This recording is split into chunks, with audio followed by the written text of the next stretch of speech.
Okay, so it's Brown Biker outside again. Like, share, comment, subscribe, my friend. This is the channel that we recommend. Tell all your friend. So today there's a brief chat about why it is definitely cost effective to run a super bike more than a car. Let's talk about it. So firstly, running costs. So this is about a 20 litre tank, give or take, and to fill this tank up probably cost you about 20-25 quid, if that, from empty. Much cheaper than a car. I don't think you can fill any car up for 25 quid, so let's start there. Miles per gallon, I think riding sensibly you could probably get about 30 odd miles per gallon.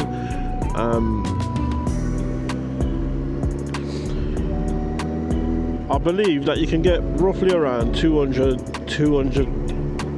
plus miles per full tank on this, so that's decent.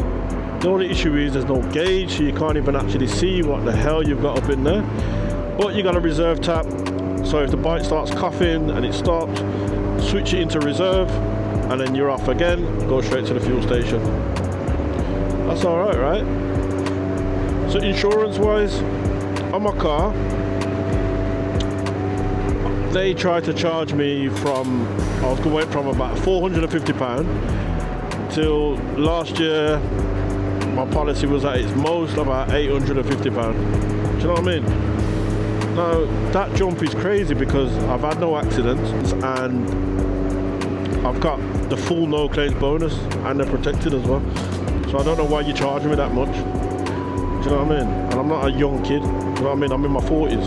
So why are you charging me so much? But on this, I'm paying £130 for the year. £130 for the year. So think about it. 25 quid to fill the tank. £130 for the year. For the year. That's less than the price of a flipping CBT. Do you know what I mean? And also the tax.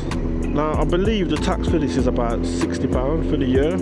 I could be mistaken, but I'm gonna find out the correct figure and put it on the screen. Tires, they can be expensive, but considering it's a bike, it's not really. Do you get what I mean?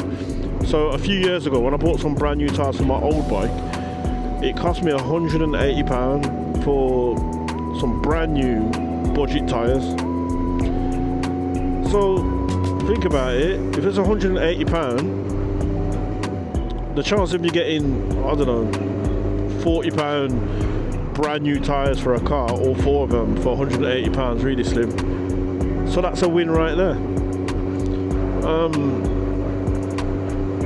So yeah, generally speaking, bikes are really economical, and with something like this as well, it's an old 2000 ZX9R. There's not that much electrics to it. There's no wheelie control, ABS, you know, all these weird digital stuff that could go wrong on it. This bike is more mechanical than digital, so there's less that can go wrong with it. And when something does go wrong with it, to be fair, it's not that expensive. Do you know what I mean? It's definitely not that expensive. And also another pro is the sense of freedom. Do you know what I mean? Like, you can't beat it. You feel so free on these things. You just get on it and you're out of there. Traffic hardly exists, so in the rush hour time you're going to get places a lot quicker than you would if you was in your car. Power wise as well, it keeps that adrenaline going. It's definitely a stress relief. This is, you don't have time to think about anything else other than what the hell is going on in front of you. Do you know what I'm saying? And that's why sometimes I make a lot of blunders when I'm speaking on this, because I'm trying to talk to you guys and also concentrate on what's happening. And sometimes to do that is a lot, so I've got to get used to it. But obviously I'm trying not to get distracted. Do you know what I mean? So yeah, that was just a brief chat about biking versus you know, driving a car from like a financial perspective. And I think that you guys should try it.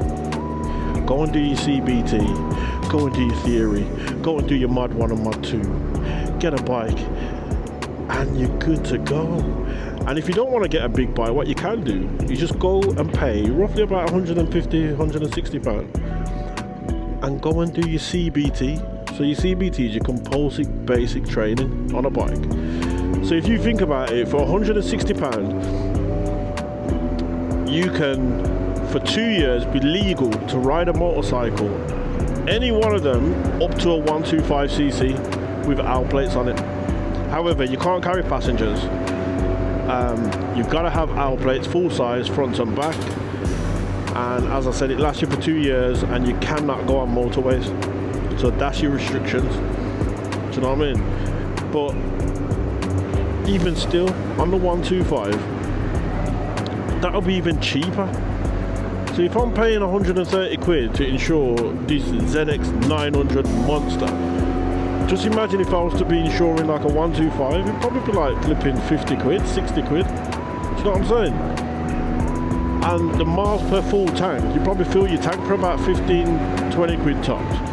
And you probably get about 400 miles. Do you know what I'm saying? So definitely biking all the way. I would say the negatives are obviously you can't really carry passengers like that. Well, more than one. When it's cold, you're gonna feel it. There's no heating and stuff. And also the clothing. So the clothing will start costing you money. But there are places where you can get cheap clothing, like factory seconds, etc., which I'll do another video on that at some point. I'll take you to this place up by Briley Hill, and that's where you can get helmets with maybe a little scratch on it, you know, biking gear that's got maybe a little rip in the side for, like, do you know what I mean? These bottoms here, these are Oxford, and these are over 100 quid usually, and it had a little rip on the side, and I paid 15 quid for them. Do you know what I mean? Gloves, they have boxes with gloves in them for like $5 and stuff. Do you know what I mean? But anyway, we come to the end of the video.